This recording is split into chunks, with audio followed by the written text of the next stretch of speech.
So Cody, you just took the test. Well, it was a week ago, right? Yep. Took a little On the vacation. 6th. Yep. Tell everybody how it went. Yeah, so I took it on the 6th and I passed and I was like super relieved. So That's awesome. it was good. It was You good. planned your vacation time perfectly right after it. Yeah. The vacation was planned for a while and I was like, well, I should probably take this before we go. Because if I take it before when we get back, it's not going to be as good, I don't think. So congratulations. Congrats. Thank you. You guys, I hear, or I say it all the time. You guys hear me say it. When people pass, I feel like they have a different kind of energy.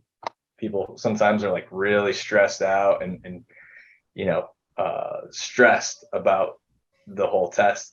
And Cody, like I feel like you're a whole lot more weight lifted off your shoulders. So how does it feel? Feels great. The weight is definitely lifted. I mean, it's an unreal. I have all my study stuff just sitting here. I'm just gonna let it sit there for a while and just look at it when I walk by it. Yeah. So it was good. I love it. Let's talk about the actual test itself. Or let's back up, I guess. So how long did you study with me? Yeah, it was like since beginning of March, I think. So about 3 months. Okay. Yep. I was just studying a couple hours, probably at night, probably not even really on the weekends. And I got a couple of kids upstairs running around. So with that in tow and just busy at work. So just a couple hours every night, just trying to cram when I could. So it wasn't really that much, I don't think. Great. What was your exposure to PMI things prior to jumping into the accelerator? So I work for an architecture firm. So we strictly waterfall, right? So just you plan it, you do the work, you give the end of building to the owner at the end. So Agile was completely new. So I bought the Agile practice guide and I think that was super helpful. I recommend studying that quite a bit. And even those links that you sent later on, I think were very helpful as well. I think a lot of that stuff was on there. A lot of hybrid stuff, actually. I was surprised by how many hybrid questions were on there. So let's talk about the actual test. Obviously, like you were more nervous about the Agile piece because you don't do it every day. Right. When you got into the test, did you feel equally comfortable on those type of questions or? Yeah. I just don't think I was ready for how many hybrid questions there were. There was a lot. I mean, there's probably at least like 20 questions probably on like strictly hybrid things, which I could answer them, but I was just like, there's a lot of hybrid actually. It was okay. There was a lot of, there was probably 10 to 15 questions that were choose the best 2 or 3 answers, which I was not ready for because if you do the simulator, even if you do this, I took the simulator probably like 13 times maybe, and I'd only get like pick the 2 best answers every now and then. But I think some of those were pretty easy actually. And then there was probably 6 drag and drop matching questions that I thought were pretty easy actually as well. Cool. What did you find difficult on the test, or what do you wish you prepared for better? I'm not the best test taker. So like I haven't taken a test since college or something, right? So like the questions are like really, so that when you take the simulator, the questions are short on your screen, but when you take this test, they're spread out all across the top of your screen, and then they're videotaping you. So like you're right above the words, like literally right above the words is you trying to read the question. I liked it when it was like tighter together because I could like pick everything out by just looking at it. But it's just me not being a good test taker, but I mean, I did it, so I couldn't be that bad. Last week we spent a few minutes talking about time management. How did you do as far as time goes? So it like they all say it counts backwards. And so like I was like doing the math in my head and I was like, well, I think I'm going to run out of time pretty soon. So like the last 5 questions, I kind of rushed it. I took my break. I texted my wife and I was like, I don't know how this is going. That the first 60 I thought were pretty hard. I was like, this might not be good. And then the second 60 I thought were better. And then even the last 60 I thought were actually a lot easier. I had about 10 minutes to spare. And I took those breaks in between too, but I had about 10 minutes to spare at the end to just check questions. And you did flag questions and go back and review each section?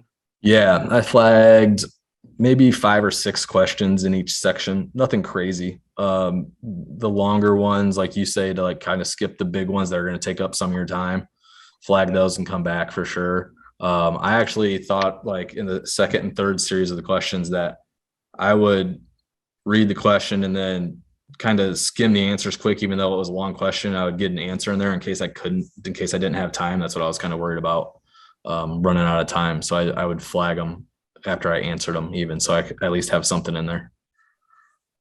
Nice. What do you guys on the call have questions for Cody? What are you guys curious about?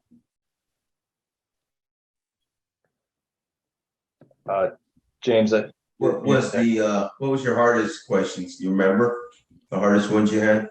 A couple of the 2 or 3, picked your best 2 or 3 answers. Those kind of caught me off guard about how many there was there.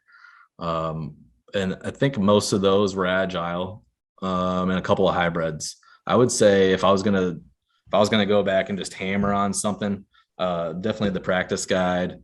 The new flashcards are great. And those links that Rob sent out a while back, I thought were really good too. They had those questions in there as well. let's talk about, because I know you said this is how you would study better now. Like, what did you do to study leading up to this? I know you said a couple hours a night, maybe not that much on weekends, but Yeah. What was your data dump looking like? What was your tools that you used, flashcards, whatever? So after I took the simulators, I would go through and kind of check out the answers that I had wrong. If there were ones that I was like, oh yeah, duh, it said what would you not pick? And I just picked the one that was opposite of that. And I actually knew the answer. I wouldn't copy that one, but I would copy the ones I got wrong that I needed to study again. And I would just drop them in a Word document. And I would just review those again until I was like, okay, yes, this is the right answer.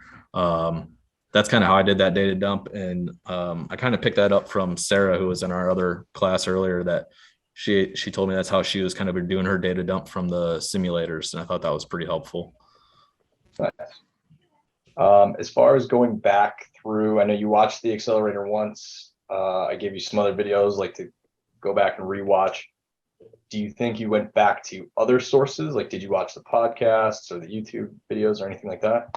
I would listen to the podcasts on my way to work and stuff. And I thought those were good if you're just looking to get some extra listening time in on listening to information come in. The YouTube videos I thought were good. I was just kind of picking which ones I thought. I didn't necessarily go through them all. I did do day 5 and 3. Like I did those probably like 2 or 3 times all the way. Like I skipped the scenarios with John and everything, and I just did the ones that Scott was kind of hitting on, the waterfall, like the special days. I always say, like, there's a certain way of learning that speaks to everybody. For some people, it's listening to the audiobook or listening to audio like while you're driving to work. Some people need to read it in a text, in a book format. So obviously there's PMBOK, which is more of a reference. There's Scott's ebook. So we can try to talk about, what works for everybody here. Yeah, I thought the ebook was good as well, actually. I went through that a few times, and I have the PMBOK, but Scott's ebook just like breaks it down for you and like gives you what you need to know pretty much. So like I thought the ebook was super helpful. So my next big question is, in the architecture practice or in life, like what does the PMP now mean? What's the next step? The next step is just trying to grow and be better. I'm hoping to kind of take something from the agile world and bring it into the waterfall that we use every day. I see a lot of good things, then I just want to kind of get it better in our firm and do better. And so I don't know what the next steps are, what the next things are for me. I actually, when I was on my vacation, I actually got a job offer, like Nice. just out and about. Like he's like, oh, we're cheers into, yeah, I passed the PMP here. You know, everybody, we're taking a shot. He's like, the PMP? I was like, yeah. He's like, oh, we have quite a few people that have PMP in our program. And I was like, oh yeah. And he's like, if you ever want to switch jobs, you let me know. And I was like, all right, here we go. Now we're talking. It's already working. So that was pretty funny. I will say that, every job posting that I see on LinkedIn or whatever, the PMP is usually in there for any senior project management role or whatever. It's still very sought after. So Right. Yeah. I think that will definitely open some doors, if nothing else. Yeah. And I do hope that it helps, even like the waterfall piece of it. I hope it clears up some of the stuff that you've been doing like in your day-to-day already. Now it just makes a little more sense. Like, oh, this is why we do this. Or maybe even puts a little bit more strict process to the things that you would like to see happen in a waterfall process. I think it'll do that. I think it'll put more of a strict process on it, and it'll help me kind of explain it better and share it better with the people that I work with. Like this is the road we should be traveling down when we do this waterfall. So cool. Any other questions from you guys on the call? Jennifer, what do you got? Yeah, I do. It sounds like you did a lot of studying. If you did like the flashcards, the podcasts, the YouTube videos, when did you start? Like, how long have you been studying? Beginning of March. So about 3 months. Okay, cool. And that was pretty consistent. Mm-hmm. Yep. Okay, awesome. And then, did they ask a lot of agile foundational questions, like, when it was, when they created the methodology and, a lot of details about just the foundational history of agile? I don't think there was very many foundational. I think it was more situational. I didn't even really have that many definition questions, really, even from waterfall side or agile side. Not a lot of, what does this mean? There wasn't a lot of that either, which I was hoping for, because those were the easy ones, right? Like, what's the definition? Boom, done. But yeah, it was just more. It was a lot of situational. It's a situational thing for sure. Like, what process are you in, or what would you do next, kind of what thing? What would you do next? Yep. How would you handle this situation? What would you do next? I wouldn't say necessarily like what